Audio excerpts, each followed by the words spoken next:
नमस्कार। हमारी आज की कहानी है अकेला बुढ़ापा। दादाजी, आप कब तक बैठे रहोगे? यहाँ पार्क में पार्क बंद करने का समय हो गया है। आप अपने घर चले जाइए, रात होने वाली है। चौकीदार ने विनम्रता पूर्वक कहा। चौकीदार की आवाज से कैलाशी की तंद्रा टूटी। वह बोले, हाँ बेटा, मैं घर जाता हूँ। और कुर्सी से उठकर अपना चश्मा ठीक करते हुए बैग उठाया और धीरे धीरे चलकर घर आने लगे। वह सोच रहे थे कि घर जाकर दीवारों से ही बातें करेंगे या फिर अपनी पत्नी की फोटो देखते रहेंगे, घर का पुराना सामान देखते रहेंगे। नींद भी तो नहीं आती है, भूख भी नहीं लगती है। सारी रात करवटें बदलने में ही निकल जाएगी। जैसे ही घर का दरवाजा खोला तो ऐसा लगा जैसे सरला देवी ने उनका मुस्कुराकर स्वागत किया हो। आप आ गए। मैं कब से आपका इंतजार कर रही थी। चाय तैयार है, आप हाथ मुंह धो लीजिए। और पानी का गिलास हाथ में थमा देती हैं। चाय पीकर दोनों पार्क में घूमने चले जाते हैं। वह अपनी पत्नी सरला देवी के काम में मदद करते रहते थे। वह मना करती तो कहते, रिटायरमेंट के बाद तो घर पर ही बैठा रहता हूँ, इससे अच्छा तो तुम्हारी मदद कर दूं। अब तुम भी थक जाती होगी सारा दिन। कहने को तो 4 बेटे 4 बहुएं हैं, पर सेवा के लिए कोई नहीं आता। वह निराश होते हुए बोली, अभी तो मुझे किसी की जरूरत नहीं है। हम दोनों ही एक काफी हैं। अपना काम खुद कर लेते हैं। किसी बेटे बहू की क्या जरूरत है? वह समझाते हुए कहती। सरला देवी और कैलाश जी की शादी को 45 बरस हो गए थे। जीवन के हर सुख दुख में दोनों सदा साथ रहे थे। किसी को किसी से कोई शिकायत नहीं है। दोनों की आपसी समझदारी और प्रेम से घर चल रहा था। सरला देवी के पहले 2 पुत्र हुए थे। वह चाहती थी कि तीसरी औलाद बेटी हो, परंतु तीसरी बार भी उन्हें बेटा ही हुआ। तब वह कितना रोई थी। जब चौथी बार उन्होंने गर्भ धारण किया था, तब कितनी पूजा पाठ कराए थे कि इस बार बेटी ही हो जाए, परंतु चौथी बार भी उन्हें बेटा ही हुआ। तब उन्हें यकीन हो गया कि बेटे तो भाग्य से मिलते हैं, परंतु बेटियां सौभाग्य से मिलती हैं। वह सोचती कि भगवान ने उन्हें बेटी नहीं दी तो क्या हुआ, 4 बेटे तो दिए हैं। जब बड़े हो जाएंगे तो शादी के बाद अपनी बहू को ही बेटी बना लूंगी। चारों बेटे कुशाग्र बुद्धि के बालक थे। पढ़ लिखकर सबसे बड़ा बेटा दिवाकर डॉक्टर बन गया। दूसरे नंबर का बेटा रवि इंजीनियर बन गया। तीसरे नंबर का बेटा अर्जुन एक कंपनी में ऑफिसर बन गया। और चौथे नंबर का बेटा करण स्कूल में टीचर बन गया। चारों बेटे पढ़ लिख कर अपने पैरों पर खड़े थे। अब कैलाश जी चिंता मुक्त हो गए थे। उन्होंने अपने बच्चों को लोन लेकर पढ़ाया था और अब वह काबिल बन चुके थे। कैलाश जी की खुशी का ठिकाना नहीं था। कैलाश जी के सभी बेटे शादी के लायक हो गए। सरला देवी भी बहुत खुश थी। वह चाहती थी कि बेटों की शादी के बाद बहू के रूप में बेटी मिल जाएगी, परंतु हुआ बिल्कुल इसके विपरीत। सबने अपनी पसंद से शादी की, वह भी नौकरी पेशा 4 लड़कियों के साथ जो उनके साथ में काम करती थी। चारों बेटों की शादी हो गई। अब शादी के बाद सरला देवी के पास एक भी बहू नहीं रुकी, क्योंकि वह जॉब करती थी। सभी बेटे अपनी पत्नी को लेकर चले गए। सरला देवी अंदर तक टूट चुकी थी। वे अपने बेटे बहुओं को देखने के लिए तरसती रहती, पर चारों ही बेटे अपने काम में इतने व्यस्त रहते हैं कि अपनी माँ बाबूजी से बात करने तक की फुर्सत नहीं मिलती उन्हें। इसलिए उन्होंने भी अपने मन को समझा लिया था। कैलाश जी एक प्राइवेट कंपनी में नौकरी करते थे। 60 साल रिटायरमेंट के बाद वह थोड़ी जमा पूंजी से अपना घर चला रहे थे। सरला देवी गुस्सा करते हुए बोलती कि आप बात क्यों नहीं करते उनसे। आपकी कोई पेंशन भी नहीं आती है, घर का खर्च कैसे चलेगा। मैं किसी भी बेटे के आगे हाथ नहीं फैलाऊंगा, चाहे कुछ भी क्यों ना हो जाए। कैलाश जी बोले, मैंने अपनी पेंशन का इंतजाम कर लिया है, तुम चिंता मत करो। सरला जी कहती रह गई और अचानक एक दिन इस भरी दुनिया से कैलाश जी को अकेला छोड़कर चली गई। सभी बेटे बहू आए, सारा क्रियाकर्म किया, परंतु कोई ज्यादा देर वहां नहीं रुकना चाहता था, क्योंकि सभी नौकरी करते थे। सभी रिश्तेदार बैठे थे तो एक ने कहा, उम्र के इस पड़ाव में कैलाश जी कैसे रहेंगे? हमें लगता है अब उन्हें बेटे बहू के साथ रहना चाहिए। तुम चारों बेटों की जिम्मेदारी है अपने बाबूजी को रखने की। अब उन्हें तुम्हारी जरूरत है। तभी पहले नंबर का बेटा दिवाकर बोल पड़ता है, मैं और मेरी पत्नी डॉक्टर हैं। हमारा सारा दिन अस्पताल में निकल जाता है, तो हम बाबूजी को अपने साथ नहीं रख सकते। तभी दूसरे नंबर का बेटा रवि बोलता है, भैया आप डॉक्टर हैं तो मैं भी इंजीनियर हूँ। मैं विदेश रहता हूँ और विदेश का रहन सहन बोलचाल सब अलग है। बाबूजी का वहाँ बिल्कुल मन नहीं लगेगा और फिर हम छुट्टी के दिन वीकेंड भी नहीं जा सकते। इनकी वजह से इन्हें भी परेशानी होगी और हमें भी परेशानी होगी। तभी तीसरे नंबर का बेटा अर्जुन भी अपनी लाचारी प्रकट करता है, मैं कंपनी में काम करता हूँ और मेरा पूरा टूर जॉब रहता है। मैं घर पर रहता नहीं तो यह मेरी पत्नी और बच्चों को ही परेशान करेंगे, इसलिए मैं नहीं रख सकता।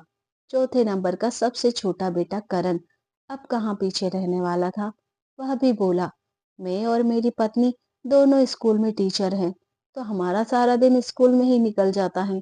तभी एक रिश्तेदार बोलता है, तुम चारों अगर अपने इस बूढ़े बाप से मुंह मोड़ लोगे तो इनका सहारा कौन बनेगा। यह तुम्हारे जन्मदाता है, तुम्हारी जिम्मेदारी बनती है इनकी सेवा करने की। उन्होंने तुम्हें पढ़ाया लिखाया, इस काबिल बना दिया कि तुम आज अपने पैरों पर खड़े हो। तभी बड़ी बहू बोलती है, अरे पढ़ाया लिखाया तो कोई एहसान नहीं किया। पैसे भी इन्होंने लोन लेकर एजुकेशन कराया था, उसे भी हमने ही भरा है। और अगर पैदा किया तो पालने पोसने की भी जिम्मेदारी उठानी पड़ती है, कोई अलग काम तो किया नहीं। कैलाश जी बेटे बहू की बात सुनकर सन्न रह गए। उन्हें आज अपनी पत्नी की बहुत याद आ रही थी। वो कहती थी कि अगर बेटी होगी तो वो बुढ़ापे में वह हमारे दुख दर्द को समझेगी। चार बेटे हैं हमारे, परंतु ये तब तक साथ रहेंगे जब तक इनकी शादी ना हो जाए। परंतु बेटी उम्र भर हमारा साथ निभाएगी, अंतिम सांस तक हमारी फिक्र करेगी। तभी बेटों का शोर सुनकर उनकी तंद्रा टूटी। बड़ा बेटा दिवाकर बोला, हम सब मिलकर बाबूजी को पैसे भेज दिया करेंगे हर महीने। वैसे भी रिटायरमेंट के बाद सबको पैसा चाहिए होता है, पैसा भेज देंगे। और क्या चाहिए इन्हें। सभी ने हामी भर दी। इतने में एक बेटा बोला, इतने बड़े घर में बाबूजी कैसे रहेंगे। इनको किराए पर एक कमरा लेकर दे देते हैं। वैसे भी बचे ही कितने दिन हैं इनकी जिंदगी के, और यह घर बेच देते हैं। जो पैसा आएगा उसे हम चारों बेटे मिलकर बांट लेंगे। वैसे भी बार बार यहाँ कौन आएगा। तभी कैलाश जी गुस्से में चीखते हुए बोले, चुप हो जाओ तुम सब, बस बहुत हो गया। मैं सिर्फ बुढ़ा हुआ हूँ, मोहताज नहीं हूँ। तुम घर बेच दोगे, यह हक तुम्हें किसने दिया। यह घर मेरे खून पसीने की कमाई से बना है। यह घर मेरा है, तुम होते कौन हो इसे बेचने वाले। जब मेरी जिम्मेदारी नहीं ले सकते हो तो हक किस मुंह से मांग रहे हो। अपना बोरिया बिस्तर बांधो और निकल जाओ मेरे घर से। मैं किसी भी हाल में रह लूंगा, तुम्हारी किसी भी हाल में मुझे जरूरत नहीं। भगवान का दिया सब कुछ है मेरे पास। तुम सब अपनी नौकरी और अपनी पत्नियों को संभालो, मेरी जरा भी चिंता करने की जरूरत नहीं है। मैं अपना ध्यान खुद रख लूंगा। दिवाकर, क्या फायदा तेरे डॉक्टर बनने का जब तू अपने जन्मदाता का इलाज और देखभाल ही ना कर सके। रवि, तू किस बात का इंजीनियर है जब तू अपने ही पिता के दिल के 100 टुकड़े कर रहा है। अर्जुन, तू अपनी कंपनी में काम करता होगा, पर तू अपने ही पिता को बेसहारा छोड़ रहा है। परंतु करण तो टीचर है, पढ़ाता है। दूसरों को ज्ञान बांटने से पहले तुझे थोड़े ज्ञान की जरूरत है, वरना तू भी अपने बच्चों को यही सिखाएगा कि अपने बूढ़े माँ बाप की सेवा नहीं करनी चाहिए, अकेला छोड़ देना चाहिए। बड़ी बहू, हाँ मैंने एजुकेशन के लिए लोन लिया था, क्या करता, कमाई भी कम थी और चारों को ऊंची पढ़ाई करानी थी। पर तेरे पति को खिलाने पिलाने में कोई लोन नहीं लिया मैंने। तुम अपने पैसे अपने पास रखो, बुढ़ापे में पैसे ना भी हो तो चलेगा, पर मेरे जैसे बूढ़ों को प्यार और सम्मान अपनेपन की बहुत जरूरत होती है। तभी एक रिश्तेदार बोला, कैलाश जी आप अकेले कैसे गुजारा करेंगे, और महीने के खर्चे के लिए पैसे तो चाहिए ही। मैं अपनी देखभाल खुद कर लूंगा, इसी घर में रहकर करूंगा। मेरे जीते जी तो मेरा घर नहीं बिकेगा। और अगर मेरे जाने के बाद यह घर बिकेगा भी तो इसका एक भी रुपया इन चारों को नहीं मिलेगा। मुझे इन चारों से यही उम्मीद थी, इसलिए मैंने इसका इंतजाम पहले ही कर लिया था। मुझे पता था कि नालायक औलाद मुझे कभी सहारा नहीं देगी। मैंने सरला को भी यह बात नहीं बताई थी, क्योंकि उसे अगर पता चलता है तो वह जीते जी मर जाती कि उसकी औलाद इतनी निकम्मी है। अगर मैं दुनिया से पहले जाता तो भी मेरी पत्नी को हर महीने पैसे मिलते रहते। मैंने यह घर बैंक रिवर्स स्कीम के तहत रख दिया है और हर महीने मुझे पेंशन मिलती है। तो इन जाहिलों से पैसे लिए बिना ही मैं अपना पेट पाल सकता हूँ। यह कौन सी स्कीम होती है? हमने तो कभी इसके बारे में नहीं सुना। स्कीम के तहत वृद्धजन के 60 साल हो जाने के बाद अपने मकान को गिरवी रख कर या तो एक मुश्त पैसा ले सकते हैं या महीने के हिसाब से पैसे ले सकते हैं। व्यक्ति की मृत्यु के बाद घर बैंक का हो जाता है। उस व्यक्ति के घर वाले अगर घर छुड़ाना चाहे तो पैसे देकर ले सकते हैं। मेरे जाने के बाद यह घर बैंक का हो जाएगा।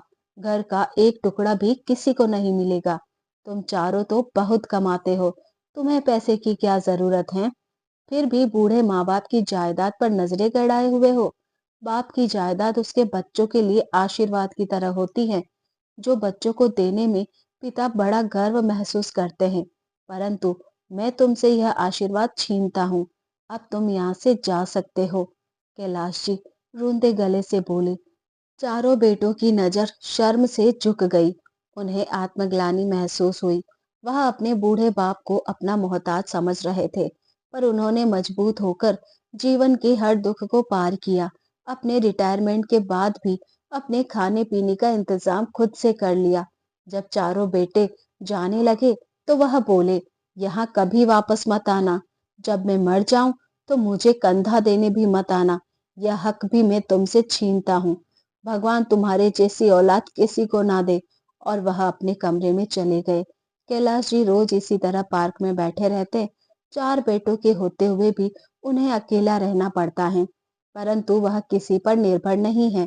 वह भी पूरे स्वाभिमान के साथ जी रहे हैं। दोस्तों, जिंदगी की यही सच्चाई है। लेने के लिए सारे बेटे बहू आगे रहते हैं, परंतु बूढ़े माँ बाप की सेवा कोई नहीं करना चाहता। ना जाने कितने ही घरों का यही हाल है। बेटे बहू के होते हुए भी कई बूढ़े माँ बाप का बुढ़ापा अकेला ही है। उन्हें परिवार का साथ व प्यार नहीं मिलता है। दोस्तों, आपको क्या लगता है? कैलाश जी ने अपने बेटों के साथ जो किया वह फैसला सही था कि गलत?